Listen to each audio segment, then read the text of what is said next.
ละอายสงสารแม่บายจังเลยโทษเธอเอ้ยมีปัญหาเข้าแล้วใจมีปมหน่อยละอายใครต่อใครถึงใครไม่สนใจจะประนามยามเธอก็ตามเลือกเกิดได้เมื่อไรอย่าน้อยใจถึงใครประนาม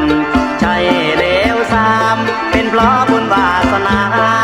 ขอถามหน่อยใครหนออยากกินน้ำตาคิดแล้วน่าเวทนาสงสารแม่ไม้จังเลย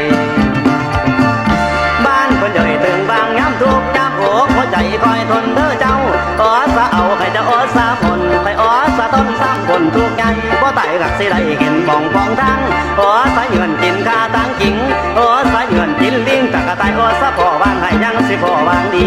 ย้ำคำนี้อาทิตย์ไล่ลาเวทนาตั้งแต่เสียงบ้านบ้านความโหตาน้อยใจแค่หน่อยย้ำเด้อบ้านบ้านดาวยอดยังแง่ยอดยังแง่ก็ย้ำก่อนจะแยกกันนิ่งเรื่องเก่าหลังฟังเสียงกลอมเป็นลูกหน่อยอ่อยอ่อนเอาแข้งนอนสะเด้อเป็นคำแพงพอบ่มีน้ำบันเลิกอย่างเสียงแมวห้องเมาเจ้าเงินเนื้อและแต่ที่สั่งเจ้าแอวหลังลูกมานังตาเบิกเลิกใจกล้อมลูกไปเสียงเย็นเสียงอย่าง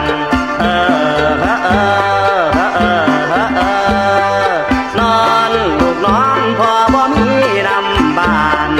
เด้อเกิดการแมวเป่าสิบ่ทางเพิ่นไปให้กะยังหูยามมาเพิ่นไปนากะยังหูเต้าบางเหลือแข้งสร้างทำหน้ากล้าบานพอจากบ้านบ่มีมือสิหวยขึ้น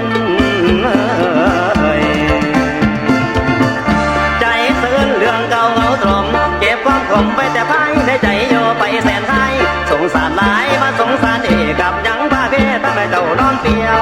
นอนเปียวนอนเปียวว่าแม่นเบ้ากระเป็นรอบเดียวหวังเกี่ยวยอดยันแต่ถึงเขาเป็นมันนั้นถึงเขาจนคนแค้นให้เจ้าอดไปเด้อไปเด้อเด้อนังเด้อเด้อนังเด้อเด้อเด้อนังเอ้ยบ่เคยกะสิมาบ้านก่อกับน้อเว้นจอก็ใส่กับเว้นแนวว่าอยากได้จำให้แม่นแต่เอาดังกับเจ้าแท้น้อใบบัวหางแม่นหลงคอยทางบ่คืนใด